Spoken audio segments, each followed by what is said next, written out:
एक बार महात्मा बुद्ध और उनके भिक्षु धर्म प्रचार के लिए एक नगर गए हुए थे। वो उस नगर में सभी को उपदेश दे रहे थे। अपने उपदेश के दौरान महात्मा सभी से कहते हैं कि जीवन में सदैव दूसरों की सहायता करनी चाहिए, इससे हमें सुख की अनुभूति होती है। ये सुन एक गांव के व्यक्ति हंसने लगता है। उसका इन सब में कोई विश्वास नहीं था। वो महात्मा और उनके द्वारा दिए गए उपदेशों को ना ही सुनना पसंद करता है और ना ही उसमें विश्वास करता है। उसे लगता है कि ये सब झूठ और असत्य बातें हैं। वो महात्मा से कहता है कि ये सब असत्य बात है, मैं ये सब नहीं मानता। जो सुख स्वयं की खुशी में है, वो सुख दूसरों की खुशी में कहाँ। महात्मा कहते हैं, क्या तुमने आज तक किसी की सहायता की है, किसी के लिए कुछ किया है?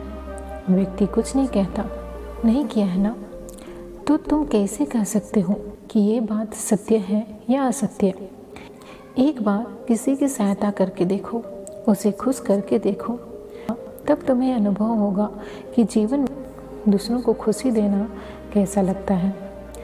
यह सुन वह व्यक्ति सभी के सामने शर्मिंदा हो जाता है। वह व्यक्ति जानता था कि आज तक उसने ऐसा कोई कार्य किया ही नहीं है।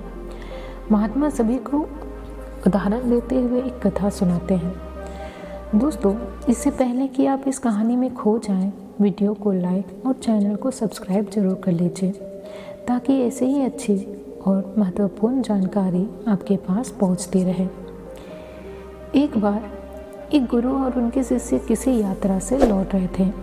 वापस आते समय कुछ जगह से उन्हें अनाज मिल जाता है। एक पोटली शिष्य के पास होती है और दूसरी गुरुजी के पास। आधा मार्ग तय करने के बाद वो दोनों भोजन करने के लिए एक जगह बैठ जाते हैं। सामने एक किसान खेत में काम कर रहा था। वहीं पर उसका हल पीछे रखा होता है। शिष्य थोड़ा शरारती था। उसने सोचा कि क्यों ना किसान को थोड़ा परेशान किया जाए। वह यही बात अब गुरु से भी कहता है कि हमें किसान का हल छिपा देना चाहिए। जिसे गुरुजी कहते हैं, उससे क्या होगा? तो शिष्य ने कहा, बस यूं ही थोड़ा किसान को परेशान किया जाए। तब गुरुजी उससे कहते हैं कि फिर इसकी जगह तुम कुछ और करो। शिष्य कहता है, क्या करूं? तो गुरुजी कहते हैं, तुम स्वयं की अनाज की पोटली में से एक अनाज की पोटली उसके पास रखो और फिर देखते हैं वो क्या करता है। अपने गुरु के कहे अनुसार शिष्य अपनी अनाज की एक पोटली रख देता है और जाकर छुप जाता है।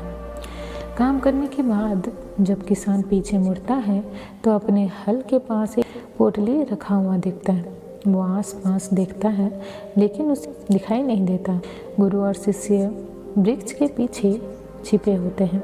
किसान पोटली को खोल देखता है तो उसमें अनाज रखा हुआ दिखता है। तो वह खुश हो जाता है और ईश्वर को धन्यवाद करते हुए कहता है कि हे ईश्वर, आज तूने मेरी सहायता की, इसलिए तेरा कोटि कोटि धन्यवाद। आज मेरे घर में खाने के लिए कुछ भी नहीं था।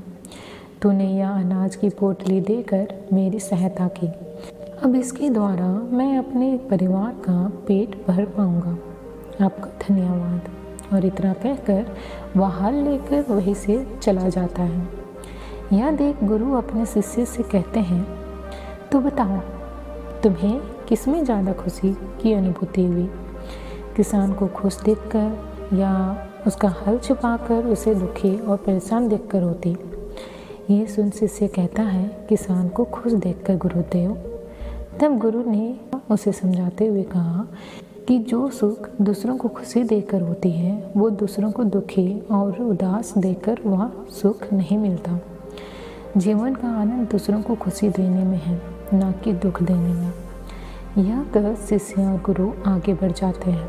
कहानी का अंत करते हुए महात्मा कहते हैं, जिस प्रकार वह शिष्य उस किसान को खुशी देकर जो आनंद का अनुभव किया, उसी प्रकार आपको भी दूसरों को खुशी देकर आनंद का अनुभव करना चाहिए।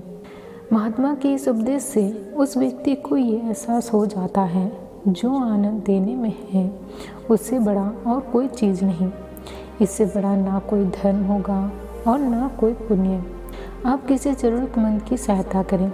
सहायता से अर्थ सिर्फ धन दौलत से नहीं है, बल्कि हर तरह की सहायता से है। आप जो करने में सक्षम हैं, आपको वो करना चाहिए। और महात्मा जी अपना उपदेश पूरा कर महात्मा और उनके भिक्षु वहीं से विदा ले लेते हैं।